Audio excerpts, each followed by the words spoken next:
La Chine, c'est le pays du futur, à la pointe de la technologie. Mais c'est aussi le pays le plus pollué, surveillé et fermé aux étrangers. Ça, c'est l'image qu'on me vend de la Chine depuis que je suis tout petit. Dans les manuels scolaires, à la télé et maintenant sur Internet. Et comme beaucoup, j'ai fini par l'accepter. C'est aussi devenu ma vision de la Chine. L'année dernière, j'ai passé 19 heures d'escale à Pékin. Elles sont très curieuses, les serveuses. Et en si peu de temps, les quelques interactions et expériences que j'ai vécues ont complètement remis en cause mes a priori sur la Chine, en particulier sur ses habitants. Ça m'a tellement marqué que j'ai décidé de revenir. Cette fois-ci à Shanghai pour 4 jours et mon premier vrai voyage en Chine. Cette fois-ci, si je viens, c'est pas pour essayer de comprendre ce pays immense, mais plutôt pour découvrir, explorer, rencontrer et surtout questionner mes a priori sur la Chine. Bref, les amis, bonjour à tous et bienvenue à Shanghai pour mon premier voyage en Chine.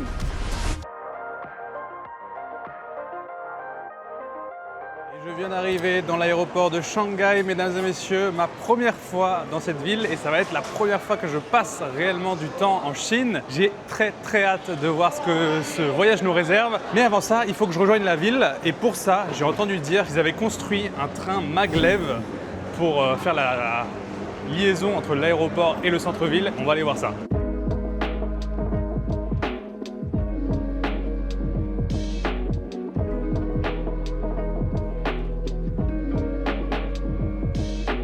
Le maglev, c'est le train commercial le plus rapide au monde. Ça veut dire littéralement lévitation magnétique. Et en fait, la façon dont il fonctionne, c'est qu'il ne touche pas les rails. Il n'y a pas de roues qui sont en contact avec les rails. Il y a en fait des magnets qui repoussent le train et ça fait qu'il n'y a pas de friction entre les rails et le train. Ça lui permet d'aller beaucoup plus vite et d'être moins ralenti. Et donc, il peut atteindre la vitesse de 430 km/h en circulation. Maintenant, en rentrant dans le train, ce que je me rends compte, c'est que c'est vieillot. Le train a été construit en 2004, il y a plus de 20 ans maintenant. C'était un exploit à l'époque, ça l'est toujours aujourd'hui parce qu'il n'y a toujours pas d'autres trains maglev en circulation dans le monde. C'est une technologie hyper prometteuse, mais elle est très dure à mettre en place parce qu'on ne peut pas connecter les rails préexistantes au nouveau système de rails. Donc c'est extrêmement coûteux. Mais par contre, ça permet d'aller plus vite, de consommer moins. Je suis pas sûr de ça, mais il paraît que l'expérience est assez particulière. Ça fait pas de bruit. J'ai pris un billet, ça m'a coûté 50 yuan. Et oui, je vous ai pas dit le plus impressionnant, c'est que là, on va rejoindre la ville en 7 minutes 20. L'accélération est balèze. Par contre, ça fait du bruit.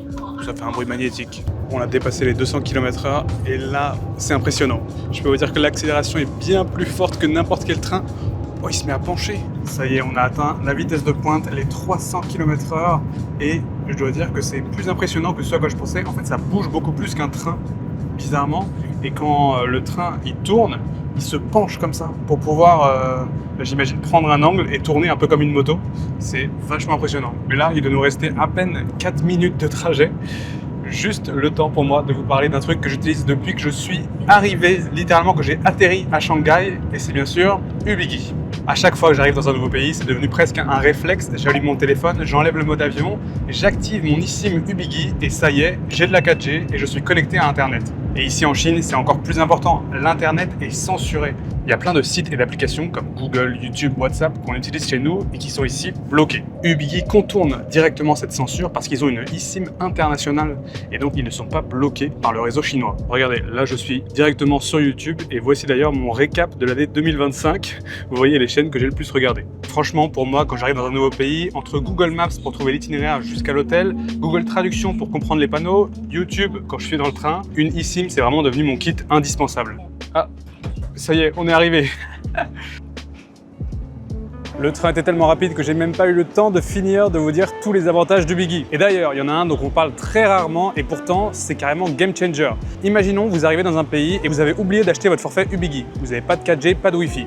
Et bah avec Ubigi justement, vous pouvez acheter un forfait sans connexion. Juste en ayant installé l'eSIM à l'avance, vous ouvrez l'application Ubigi, vous choisissez votre forfait et ça y est, vous avez de la connexion. Donc si vous voyagez bientôt en Chine ou partout dans le monde, pensez à Ubigi avec mon lien en description et le code MALO. Si c'est votre première fois, vous aurez 10% de réduction sur votre forfait. Un énorme merci à Ubigi de soutenir la chaîne. Comme d'habitude, c'est grâce à eux que je peux me permettre de voyager comme ça aux 4 coins du monde. Donc merci pour le soutien et nous ça y est, on est arrivé à Shanghai. Bon ça y est, je sors de la station de maglev.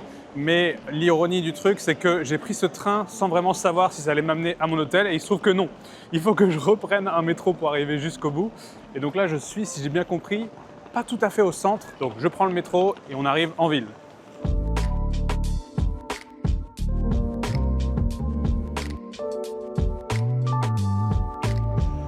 Oh, ah oui. Là, je suis en centre-ville, ça ne fait aucun doute.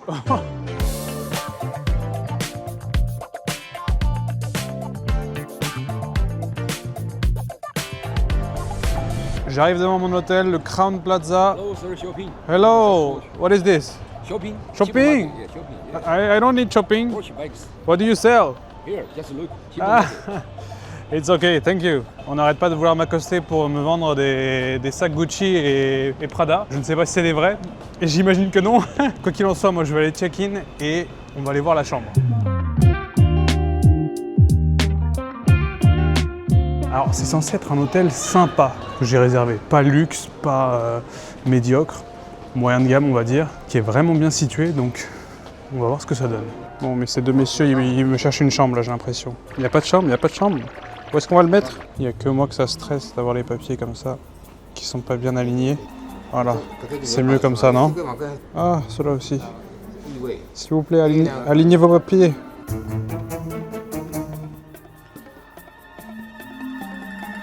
Bon, j'attends ma chambre.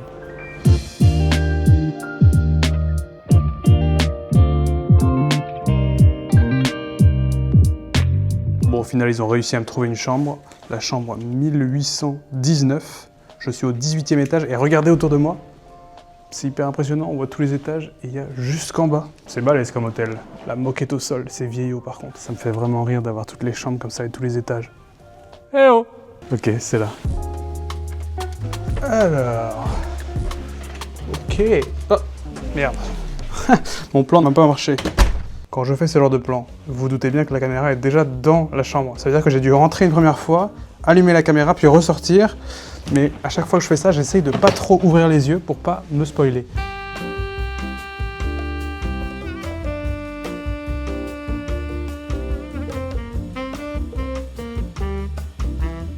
Waouh! Qu'est-ce que c'est vieillot! Deux lits, pourquoi? Parce qu'il n'y avait que cette chambre de disponible.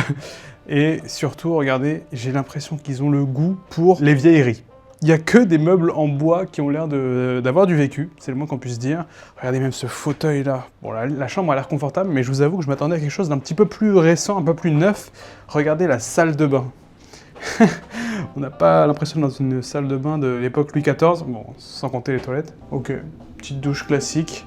Bon bah écoutez, ça va être une chambre, ma foi, tout ce qui est le plus confortable, j'espère. En tout cas voilà, me voici arrivé, première nuit à Shanghai.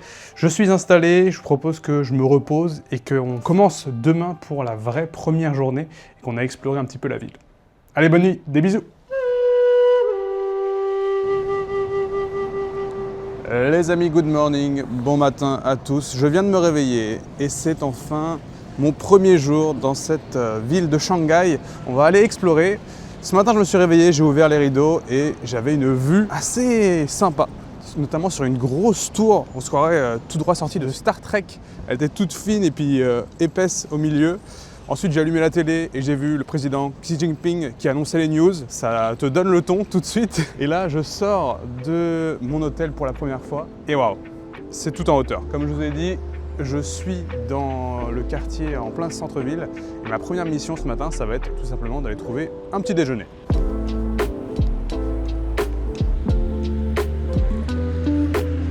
Déjà un truc qui me marque là, après 2-3 minutes à marcher dans ces rues, c'est qu'il y a beaucoup de scooters et ils sont tous électriques. Pour autant, ils sont pas neufs. Tu sens que c'est des vieux scooters, il y en a qui ont bien 10-15 ans. Ça veut dire que ça fait un moment qu'ils sont électriques. Mais il n'y a pas un seul scooter à essence. Ce qui fait qu'il y a beaucoup de passages, mais c'est vachement calme.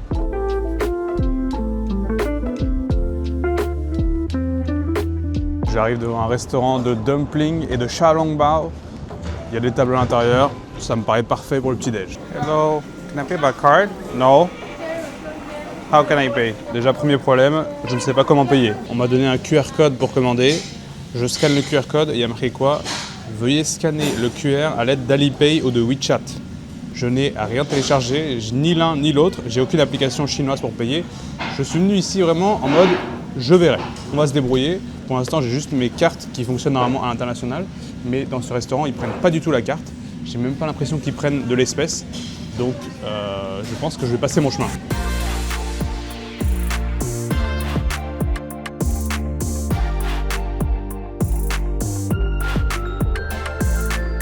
J'arrive devant une banque pour pouvoir retirer de l'argent et pile quand j'arrive, c'est quand ils font les transferts de fonds.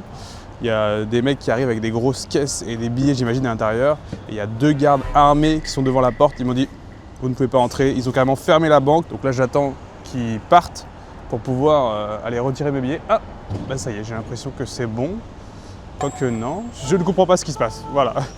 Je suis tout aussi confus que vous. Je voulais juste retirer de l'argent. C'est le seul distributeur qu'il y a dans les parages. Et je me retrouve face à 2 mecs armés avec fusil à pompe.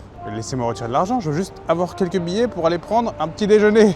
La blague continue, machine en maintenance. A few moments later. Mission accomplie. J'ai enfin pu retirer du cash. J'ai pris 1000 yuan. En arrivant à la machine, il y avait une option qui m'a bien fait rire. On peut utiliser la reconnaissance faciale. Pas besoin de carte, tu arrives là et si tu es enregistré dans le système, tu peux retirer juste avec ton visage. À la fois impressionnant et un peu creepy. Maintenant, reste à trouver un magasin qui veut bien accepter mon cash.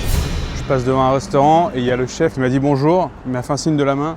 Je me dis, c'est le signe du destin, allons voir. Je sais pas du tout ce qu'ils font à manger. Ni hao. Ok.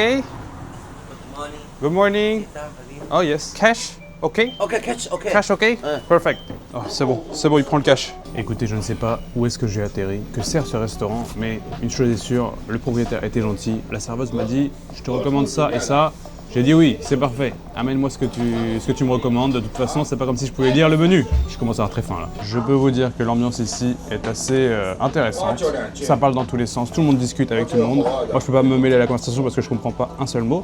En tout cas, mon plat vient d'arriver. On m'a servi des nouilles au crabe. J'ai l'impression. En tout cas, ça a une odeur vachement forte. Écoutez, c'est pas forcément ce que je voulais pour le petit déjeuner du crabe, mais c'est pas comme si j'avais le choix. Et on m'a apporté ça, une soupe sur le côté qui a une odeur très forte de coriandre. Et ça, apparemment, c'est une herbe qu'ils mettent beaucoup dans la cuisine chinoise et qui peut diviser. Elle a une odeur très forte et un goût particulier. On va commencer par goûter la soupe. Les amis, bon appétit. Je sais pas comment on dit bon appétit en chinois, j'aurais peut-être dû apprendre. Petit bouillon un petit peu épicé, légèrement relevé. Mais moi, vous me connaissez, j'adore les bouillons, donc franchement, j'aime bien. Et en plus, la coriandre, moi, j'aime bien. Ça me dérange pas. C'est une herbe que je tolère dans mes plats. Maintenant, le plat qui m'inquiète un petit peu plus, c'est une odeur... Je vais pas vous dire que c'est une bonne odeur, c'est une odeur un petit peu ragoûtante. Et bah franchement, c'est très très bon. Ça n'a pas un goût trop fort, le goût est beaucoup moins fort que l'odeur. C'est un petit goût de crabe effectivement un petit peu haché, presque comme du thon en conserve, mélangé dans une petite sauce assez légère et en vrai pour le matin ça va être parfait. Un petit peu gras, les nouilles sont bien cuites. Franchement j'ai été médisant, c'est très très bon. Je prends même une petite boisson mais je sais pas comment demander. Ok, j'ai trouvé comment on demande un verre de thé, je vais essayer. 我要一杯茶。一杯茶。 Ah, oh, ok. Apparemment, je peux aller me servir. Ah,谢谢. 不谢，不用谢。 Voilà. Et ça y est, le patron m'a gentiment amené un verre de thé. Alors, je sais pas si c'est le patron parce qu'ils ont l'air d'être plusieurs. Il y a le cuistot, il y a un autre qui m'a demandé si c'était bon. Je lui ai dit que c'était très bon. Et là, il m'a apporté un verre de thé. Alors, il a pas compris ma prononciation, il va falloir que je travaille ça. J'ai l'impression que c'est du thé vert. Très parfumé, j'aime beaucoup. Good, good. Yeah. Hello. Oh, yes. 小笼包 谢谢. Ah. Like this? Ok, 谢谢. Bon alors, j'ai reçu mon deuxième plat. Ça a l'air des petits dumplings cuits à la vapeur et fourrés au crabe, je crois. Il paraît que c'est une des spécialités de Shanghai. Donc voilà, je suis tombé dessus par hasard. Il va falloir les tremper dans la petite sauce qu'il m'a mis à côté et on va goûter ça. Ça a l'air pas mal aussi. Je sais pas trop comment ça s'appelle. Je sais pas si c'est des xiaolongbao aussi. On va prendre le xiaolongbao dans la petite sauce. Hop là. Les amis, bon appétit. Ouf, bon. C'était très très chaud. Je m'y attendais pas, mais effectivement c'est des xiaolongbao. Il y a de la soupe à l'intérieur et la soupe est bouillante. Alors c'est très très bon. Ça a un goût de crabe léger et avec la sauce ça se marie très très bien. Mais je m'attendais pas à ce que ce soit aussi chaud. Écoutez, franchement je me régale. L'ambiance ici est locale. Je suis entre trois locaux qui se tapent la conversation. C'est très sympa, très chaleureux. Ils m'ont apporté le petit thé. Donc franchement je vais me régaler là, finir mon petit déj. Et là je suis très curieux de savoir combien je vais payer pour tout ça. 116 yuan j'ai payé pour ce restaurant. Ça me paraît raisonnable sachant que c'était leur spécialité phare, le crabe de Shanghai. En plus de ça, l'ambiance incroyable. Je suis tellement content d'être tombé sur ce restaurant complètement au hasard. Et pour vous dire, avant de rentrer dedans, j'étais sur le point de me dire vas-y je galère, j'arrive pas à payer, j'arrive pas à télécharger WeChat, j'arrive pas à retirer de l'argent. J'étais prêt à aller dans le McDo le plus proche juste pour prendre mon petit déjeuner. Encore une fois, c'est une des raisons pour lesquelles il faut résister la tentation du McDo quand on est en voyage parce qu'il vaut mieux tomber sur des petites pépites comme ça, locales, authentiques et on a toujours des meilleures expériences. Ah, je suis content de ce petit déjeuner. Maintenant, un café.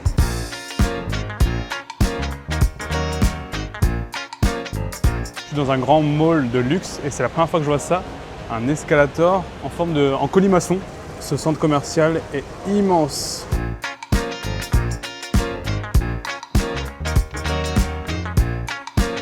Bon, en fait, je suis là parce que je cherche des toilettes. Le Starbucks où j'étais en train de boire mon café n'ont pas de toilettes. Donc ils m'ont proposé d'aller dans ce centre commercial. Je dois être dans l'un des plus grands centres commerciaux de la ville. C'est absolument immense et il n'y a personne.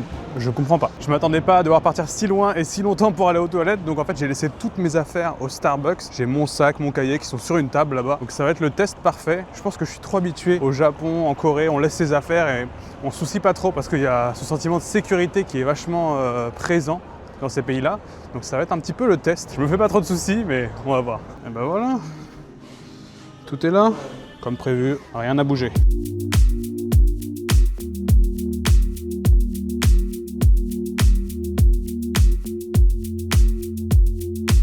Et les amis, j'arrive sur The Bund, qui est la promenade peut-être la plus réputée de Chine, avec cette vue incroyable sur Pudong, l'autre côté de Shanghai, où je ne suis pas encore allé. Et moi, de ce côté-là, j'ai tous les bâtiments historiques qui, en fait, sont apparus dans les années 1930 avec l'ouverture de Shanghai sur le monde. Et donc, c'est plein de bâtiments de l'époque de la colonisation. Donc c'est des bâtiments qui ont un peu l'air européen comme ça. Et de l'autre côté, on a le contraste complet, la Chine d'aujourd'hui. C'était des champs et des usines jusque dans les années 1990.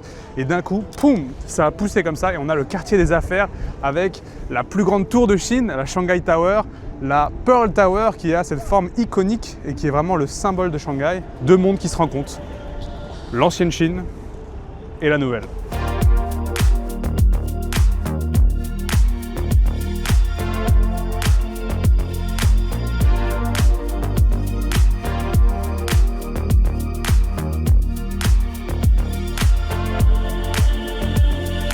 Partout où on va dans cette ville, on remarque qu'il y a toujours des poteaux comme ça avec énormément de caméras. Il y en a partout. Et c'est vrai qu'au début, j'y prêtais pas trop attention, mais une fois qu'on les remarque, on ne voit plus que ça. À quoi servent ces caméras au premier abord? Est-ce que c'est pour surveiller tout le monde? Est-ce que c'est pour faire en sorte qu'il y ait des images de tout ce qui se passe pour avoir plus de sécurité?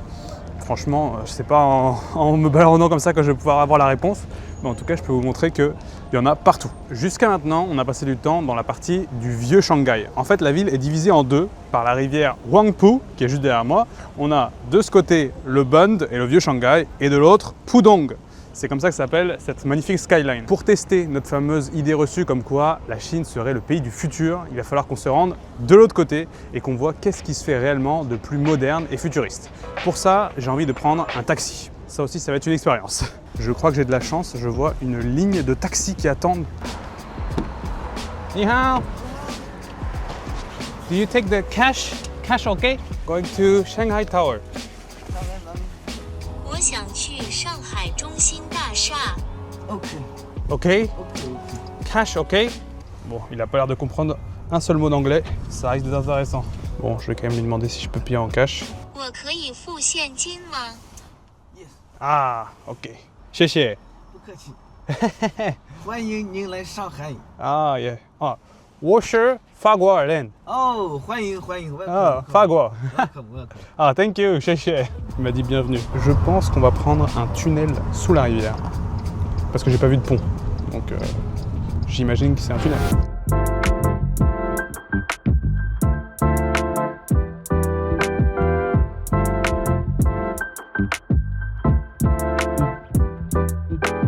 Perfect. How much do I owe you? 25. 谢谢. Allez. Et ça y est, mon taxi s'en va. Bon alors, j'ai vu sur le compteur, apparemment c'était 25 yuan. Je lui ai donné 30. Il a dit merci, au revoir. Donc j'imagine que c'est sa façon de dire merci pour le pourboire. Bon, on peut pas la voir, mais au-dessus de moi, c'est la tour de Shanghai. Depuis tout à l'heure, j'ai l'impression de voir des Tesla un peu partout. Sauf qu'en regardant le logo, c'est pas du tout le logo Tesla. C'est des copies chinoises. Alors je savais que la Chine était très fort pour les voitures électriques, mais là, on dirait vraiment des Tesla. Ils ont copié le modèle, c'est pas possible. J'ai entendu dire que la notion de propriété intellectuelle et de copyright en Chine était questionnable. En tout cas, c'était pas vraiment la même façon de voir les choses qu'on a par chez nous. Et je peux le confirmer, entre les Tesla qui ne sont pas des Tesla que j'arrête pas de voir passer, le Ralph Lauren de tout à l'heure, le Nike chinois, enfin, c'est que des marques où on sent bien l'inspiration des marques américaines et pourtant il y a un gros logo chinois par-dessus. Intriguant. Reste à savoir si c'est mieux que l'original. 632 mètres de haut, c'est le 3e plus haut gratte-ciel du monde. Il fait seulement 2 mètres de moins que la Tokyo Skytree, donc c'est une hauteur dont j'ai l'habitude à Tokyo. Mais moi ce qui m'intéresse, c'est maintenant de venir voir ce quartier de Pudong et à quel point on est dans le futur. À quel point c'est moderne et l'image qu'on me vend de la Chine du futur, la Chine des innovations. Certes, je sais que c'est pas à Shanghai même, mais étant l'une des villes phares du pays, je me dis, est-ce que ici, on va voir des traces de cette innovation et du futur?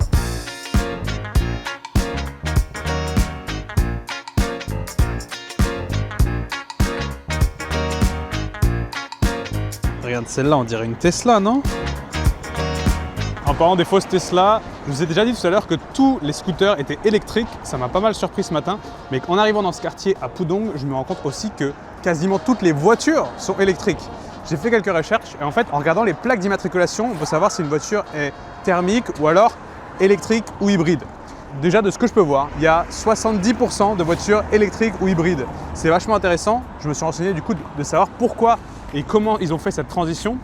Il se trouve qu'il y a plein de choses qui ont été mises en place pour inciter les gens à acheter de l'électrique. Tout d'abord, il y a un système à Shanghai, quand on achète un véhicule neuf, on doit acheter sa plaque d'immatriculation. Il y en a un nombre limité par an, environ 100 000, et on les achète aux enchères, ce qui fait que ça peut coûter jusqu'à 12 ou 15 000 € la plaque d'immatriculation. Mais si vous achetez un véhicule électrique ou hybride, la plaque est gratuite. En plus de ça, les véhicules électriques et hybrides ne sont pas taxés jusqu'en 2025 ou 2026, donc ce qu'on pourrait avoir chez nous comme la TVA, hop, ça passe à la trappe. Il peut y avoir aussi, comme on a chez nous, des subventions.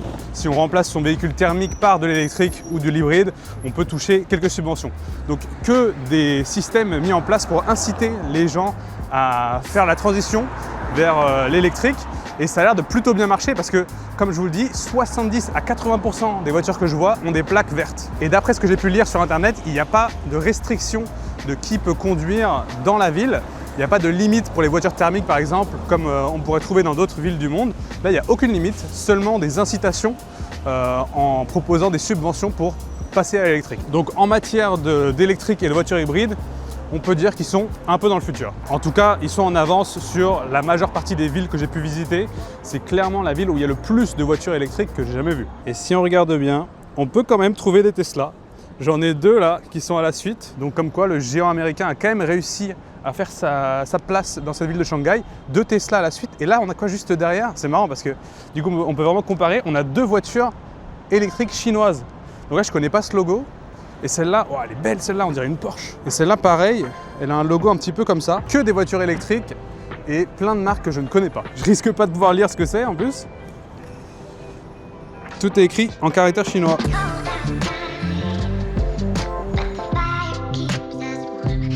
Alors là, attendez, j'arrive devant un immeuble Huawei. Donc Huawei, pour moi, c'est la marque que je connais des téléphones chinois et un petit peu d'électronique. Mais je vois à l'intérieur qu'il y a des voitures. Ne me dis pas que Huawei, ils font des voitures aussi. Ok, j'ai l'impression d'être dans un showroom Apple, sauf qu'il y a des voitures, des ordinateurs, des tablettes, des télés. Ni hao. Hello. Do you speak English? Little. Can you show me this is new phone? Ah ouais, tu peux le plier en 3. Wow. Regardez, je viens de tester un nouveau téléphone Huawei qui se plie en 3. Like this? Oh, c'est la première fois que je vois ça. Bon, le but c'est pas de faire une pub pour Huawei, mais c'est intéressant. Ah, ils ont un stylet, d'accord. Thank you. Everything is Huawei. Huawei? Even the car? Oh. Pour moi, quand je pensais à Huawei ou toutes les marques de téléphones chinois, je me disais toujours c'est des copies de ce qui existe déjà. Mais là, en regardant un petit peu plus près, il y a quand même des trucs qui ont l'air assez innovants, des designs, des formes dont j'ai pas l'habitude. J'ai quand même l'impression qu'ils poussent un petit peu l'innovation plus loin que ce qu'on peut trouver ailleurs. Regarde ça. À première vue, tu te dis c'est des AirPods, ça ressemble, etc. Mais si tu regardes bien, la forme n'a rien à voir. Ils ont leur propre design, quoi. Et j'imagine qu'ils ont leurs propres tarifs, etc. J'ai envie de poser des questions sur les voitures. Hello, ni hao. Can I ask you a few questions about the car? No English? Ok. Il parle pas anglais, mais il va me sortir une application de traduction, je pense. Everything is Huawei? Huawei. Ah. C'est impressionnant parce qu'ils n'ont pas juste un ou deux modèles. J'ai l'impression qu'il y a toute une lignée.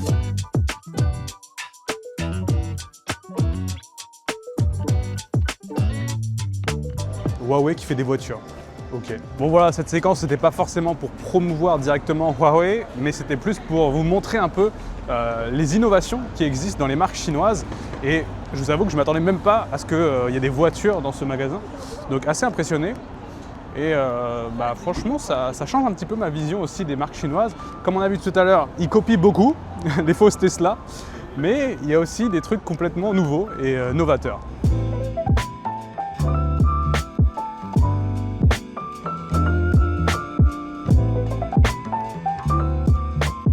Do you speak English? You are Chinese. Huh? China. China? Ah. You are from China? Oh yeah. Oh, what is your name? My name is Jin Hao. Qinhao? I will look. Yes. What is this? My name is Malo. Malo. Malo. 哦，你会说中文吗？ I don't know. Your students to promote this? 对，look. Yes. Ah, this is your product? Ah, Very good. very good. 对，yeah. Ah, Very good. to clean your 像 shoes. 油渍呀，油渍、酱汁，它这个也能擦。柚子。对，油渍、酱汁，它这个也能擦的，就是吃饭的时候 OK 吃饭沾的油渍、酱汁也可以擦。 Très bien. 然后， It's 跟你也可以带一个体验一下。 OK 因为我们也是学生，就是出来卖这个加学分，然后你也可以带一个体验一下。 Là, il m'enchaîne, le frérot, je comprends plus rien. Cette interaction était très drôle. J'ai croisé deux étudiants qui étaient là et qui m'ont dit « Ah, on est là pour promouvoir ce produit. Si tu nous en achètes un, on pourra avoir une bonne note. » Je leur ai dit « Non, merci les gars, mais merci quand même. » Ils étaient avec leur téléphone en train d'essayer de traduire, me faire comprendre pourquoi ils étaient là. Bon, à part ça, je viens de monter sur une espèce de plateforme surélevée par rapport au reste de la ville et de la rue. Et on a déjà une vue à 360 degrés sur ce quartier. Et on est juste au-dessus d'un rond-point qui est assez sympa. Donc je vous propose de faire quelques plans pour vous montrer un peu le décor.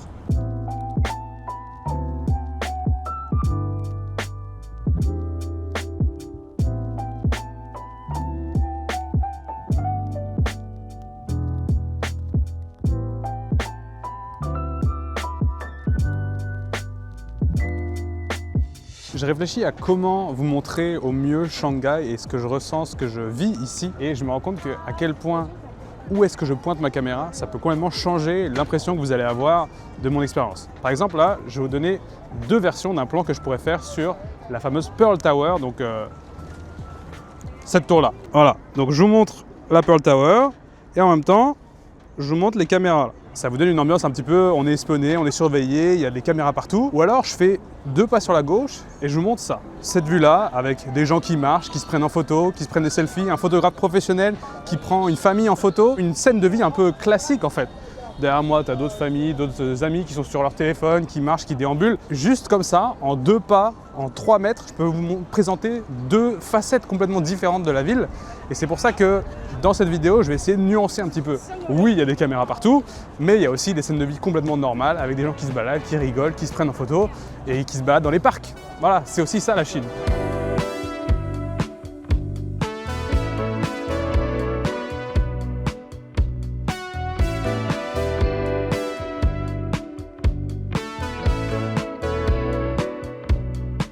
Mais il y a aussi des espèces de frigos comme ça, où on peut venir, on tape son téléphone et avec Alipay, on peut payer et directement se servir à l'intérieur. Il y a des boissons de thé, des boissons électrolytes, on peut même se servir en ramen et ça pour le coup j'ai jamais vu ailleurs. On est le matin, je me balade pour aller prendre le petit déjeuner et là je tombe devant un restaurant qui n'est pas encore ouvert et regardez ce que je vois devant la porte. Ils se sont fait livrer toutes les choses pour la journée. Et regarde, on est en extérieur là, comme ça, et ils ont la viande, le poulet qui est dans un sac plastique. J'avoue, je suis pas sûr que ce soit hyper hygiénique. Il fait que 9 degrés, donc c'est presque comme si on était dans un frigo, mais quand même, le fait que tu aies la viande comme ça par terre...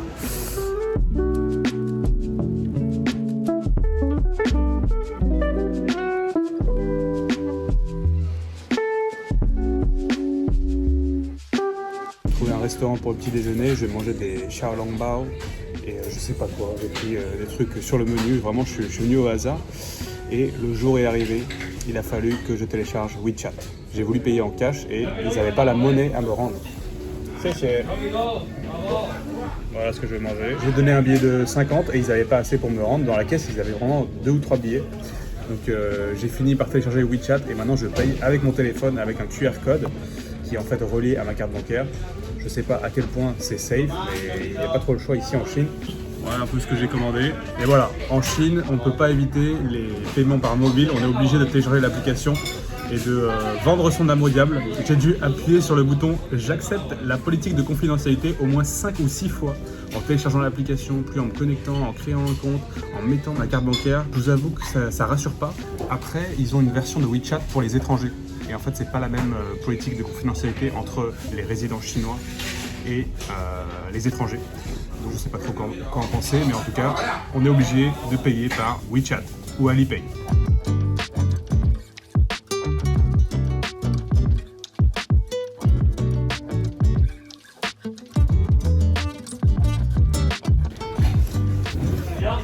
Ah, c'est fou. Les xiaolongbao, c'est vraiment la spécialité phare de Shanghai. À chaque fois que j'en mange, ils ont un goût différent. J'ai l'impression que chacun a un peu sa recette. Ceux-là, ils avaient l'air un peu fatigués, mais en fait, ils sont délicieux. La farce à l'intérieur, vraiment goûtue. J'ai pris aussi un autre menu. Il y a beaucoup de petits chaussons comme ça en mode ravioli. Et là, je crois que c'est une autre sorte de viande à l'intérieur. Celui-là, il est parfumé. C'est une boulette de viande au milieu. Comment dire la boulette de viande en question, j'en fous partout. Bon, j'arrête mes conneries. Dans la boulette de viande, il y a des petits arômes, des petites épices. J'ai presque un petit goût de fleurs, c'est presque floral. J'ai jamais eu ça dans un ravioli. Pour l'instant, la nourriture à Shanghai, délicieux. Et encore, vous n'avez pas tout vu. Attendez, mais retournement de situation. Je viens de croquer dans un autre, je pensais que ça allait être encore une boulette de viande. Et cette fois-ci, il y a des nouilles de verre à l'intérieur. Ça n'a rien à voir. C'est marrant, je ne m'attendais pas à autant de diversité dans ces petits chaussons, là, ces petits raviolis. J'adore. Ah, very good. Bye bye. Je suis tombé par hasard sur ce restaurant et franchement délicieux. Ce matin, j'avais 2 choix possibles pour manger. Soit je prenais le petit déjeuner de l'hôtel et il me disait c'était 130 yuan, donc presque 15 €. Soit je me balade dans la rue et je prends le premier magasin que je trouve. Ce que j'ai fait, ça m'a coûté 27 yuan et c'était un festin.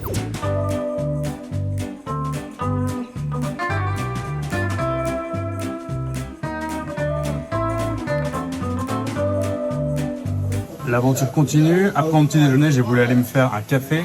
Et pour ça, je me rends à Lunkin Coffee. C'est en fait le Starbucks chinois. Ça a été créé il y a quelques années et ça a absolument explosé. Ça a dépassé Starbucks en Chine. Il y a plus de 10 000 points Lunkin Coffee dans la Chine. C'est absolument énorme. Et donc, j'ai voulu tester. Et en entrant, j'ai été vachement surpris parce qu'il y a juste un comptoir comme ça. Et en arrivant, la serveuse, elle m'a juste pointé ce QR code que j'ai en fait dû scanner avec l'application WeChat. Donc j'entre sur WeChat, je scanne le QR code et on m'amène tout de suite sur la page du café. Et après j'ai tout le menu, bien sûr tout est en chinois. Heureusement, ils ont pensé aux étrangers parce qu'ils ont inclus une traduction automatique. Donc j'ai pu choisir un petit peu tous les cafés qu'il y avait. J'ai pris un américain classique et après à la fin, tu payes avec WeChat bien sûr. Tout se passe sur l'application WeChat. Ça y est, j'ai scanné mon QR code et j'ai récupéré mon café. Et comme vous pouvez voir, en plus, les bâtiments sont assez sympas. On est dans une partie le vieux Shanghai, comme je vous disais. Donc il y a des bâtiments en pierre qui ont une architecture assez jolie. Bon, je vais déguster mon café dans la chambre et j'ai d'autres trucs de prévu pour aujourd'hui. Les amis, je vous reprends. Ça fait quelques jours que j'ai pas filmé pour cette vidéo parce que j'ai tourné 2 autres vidéos que vous verrez les semaines suivantes. Et ça y est, c'est mon dernier jour à Shanghai. Alors qu'est-ce que j'ai pensé de ces 4 jours ici en Chine? Avant de faire ma conclusion, je vais vous raconter une petite anecdote qui m'est arrivée hier. J'étais dans un restaurant, je mangeais juste un sandwich le midi rapide entre 2 vidéos. C'était un restaurant vachement bondé, il y avait plein de tables occupées et une petite table de 2 places qui était libre. Je suis allé m'asseoir, j'ai commencé à manger et il y a un autre Chinois qui est arrivé, il a vu qu'il n'y avait pas assez de table et il est venu s'installer à ma table. Je lui ai dit bonjour et avec un grand sourire, il m'a répondu en chinois et il a commencé à sortir son téléphone pour pouvoir traduire. S'en est suivi une conversation comme ça de 15 minutes où il me racontait des trucs en chinois dans son téléphone, ça traduisait en anglais, je lui parlais en anglais dans son téléphone et on a eu une conversation comme ça tout au long du repas et on a mangé ensemble. Si je vous raconte cette anecdote qui est plutôt simple et tout à fait banale, c'est parce que je trouve qu'elle caractérise exactement ce que j'ai ressenti comme accueil ici en Chine. Les Chinois sont extrêmement curieux de savoir ce qu'on vient faire dans leur pays et ils ont un sens de l'accueil hyper développé. J'ai toujours été accueilli à bras ouverts, avec un grand sourire, que ce soit dans les restaurants ou dans la rue quand j'ai eu des interactions, malgré la barrière de la langue. Pour ce qui est de la Chine du futur, c'est à nuancer. Oui, ils sont à la pointe de la technologie pour plein de choses. C'est d'ailleurs ici qu'on a maintenant les meilleures voitures électriques, les meilleurs drones, les meilleures caméras. Enfin, littéralement, ce micro avec lequel j'enregistre la vidéo, c'est un micro DJI. Il y a une partie de la vidéo qui a été filmée avec une caméra chinoise. En termes d'innovation, ils sont en avance. Vous avez vu le maglev qu'on a pris en début de vidéo, il a déjà plus de 20 ans. Donc la Chine est en avance depuis déjà un moment. Et pour autant, c'est aussi un pays qui oscille entre des traditions millénaires et cette fameuse technologie de pointe. Maintenant, pour ce qui est de la surveillance, oui, il y a des caméras partout, oui, il y a de la police partout. Et c'est vrai qu'on ressent une certaine surveillance quand on est ici. Maintenant, est-ce que j'ai l'impression que les locaux se sentent oppressés et apeurés ? Je sais pas. Le premier soir que je suis arrivé, il y a une passante qui a traversé au feu rouge, il y avait 2 policiers qui l'ont interpellée, qui ont d'abord sifflé, ils sont allés la voir et là, tout de suite, moi dans ma tête, la première idée que j'ai eue c'est « Oh, elle va passer un sale quart d'heure, elle va se faire réprimander, elle va avoir, je sais pas, elle va avoir des points négatifs sur son système de points chinois » et au final, le policier est juste venu la voir, il a réprimandé 2-3 minutes, il lui a dit faut pas faire ça, ceci, cela et il a laissé partir. Il n'y a eu aucun échange de papier, de contrôle, quoi que ce soit, c'était vraiment juste lui expliquer, fais pas ça et passe ton chemin. Maintenant, il n'y a pas que ça, il y a à chaque fois qu'on va dans le métro, on a son sac qui est contrôlé. Ce contrôle, il a l'air plus ou moins efficace parce que ils vont contrôler ton sac, mais pas ton petit sac à main si tu en as un. Et souvent, les gardes qui sont en train de vérifier sur le poste la machine à rayon X, ils sont plus ou moins attentifs. Donc, j'ai plutôt l'impression que c'est fait pour intimider que réellement surveiller. Avant d'aller plus loin, je tiens quand même à rappeler que mon expérience ici, c'est uniquement sur la Chine de Shanghai, qui est une toute petite partie de la Chine. Ça a beau être 25 millions d'habitants, la Chine, c'est 1,5 milliard. C'est bien plus grand, il y a des campagnes, il y a des plaines, il y a tout ce que vous voulez. Et donc forcément, mon expérience et ma vision elle va être extrêmement limitée. Maintenant, est-ce que Shanghai est une ville sale ? Non, clairement, les métros sont tout neufs, tout propres, les rues sont... Vous voyez, il n'y a pas un papier par terre, il y a beaucoup d'agents d'entretien d'ailleurs. Il y en a un qui passe juste derrière moi. J'ai vu énormément de gens qui balayaient la rue, qui nettoyaient. D'ailleurs, j'étais surpris. J'en ai vu plus que ce que je pouvais être habitué au Japon. Et pourtant, si je cherche vraiment, bien sûr que je peux vous montrer des déchets. Mais ça, c'est comme partout. Si je suis à Tokyo, que je suis à Paris, il suffit de réfléchir à où est-ce que je pointe ma caméra et je peux faire dire aux images ce que je veux. Ce qui m'a le plus marqué, c'est le fait que 60 à 70% des véhicules de la ville soient électriques ou hybrides. Ça rend la circulation vachement plus silencieuse. Et donc, cette image d'une Chine bruyante, avec des klaxons dans tous les sens, etc., je ne l'ai pas vraiment ressenti. C'est assez calme et au final, on se sent plutôt à l'aise à se balader dans les rues. Malgré le fait que, je dirais, les scooters électriques, ils conduisent n'importe comment, à contresens, sur les passages piétons, à toute vitesse. C'est en fait les scooters de livraison. Il y a ici, un peu comme on a Uber Eats chez nous, mais ici, il y a encore plus de concurrence. Et le fait que ces scooters soient électriques, des fois, on ne les entend même pas. Ils arrivent comme ça derrière toi et là, il faut faire attention. Les Chinois seraient apparemment froids et fermés aux étrangers. Ça, comme je vous l'ai dit tout à l'heure, c'est le plus loin de la vérité de ce que j'ai pu ressentir et vivre ici en Chine lors de mes 2 voyages maintenant. Je crois que je n'ai pas eu une seule mauvaise expérience avec un local ici, ce qui n'est pas tout le temps le cas quand je voyage. Oui, l'image qu'on a de la Chine, c'est vachement lié à sa politique. On a une image un peu froide, austère, fermée, mais cette image qu'on a de la politique chinoise, elle ne pouvait pas être plus éloignée que celle que j'ai ressentie des habitants. La Chine, c'est l'un des pays que j'avais le plus mal compris. Et ces idées préconçues, elles étaient loin, très loin, d'être complètes. Et est-ce que ce serait pas ça le voyage au final ? Pas forcément de comprendre comment les autres vivent, mais de découvrir que notre image de ce pays est au mieux incomplète, mais plus souvent carrément fausse. Écoutez, c'est sur cette réflexion que je vous laisse pour cette vidéo, les amis. Merci d'avoir suivi mon aventure ici à Shanghai. La semaine prochaine et la semaine d'après, j'ai encore 2 vidéos qui arrivent, qui vont toutes 2 explorer un autre aspect de la culture chinoise. Donc j'ai très hâte de vous montrer ça aussi. Un énorme merci à Ubigui d'avoir sponsorisé cette vidéo et d'avoir rendu ce voyage possible. Si vous partez à l'avenir en Chine ou ailleurs, n'hésitez pas à vous rendre dans le lien en description pour acheter votre forfait 4G. Les amis, moi je rentre, je pars pour l'aéroport dans 5 minutes. Je vous dis à la semaine prochaine. D'ici là, portez-vous bien et ciao!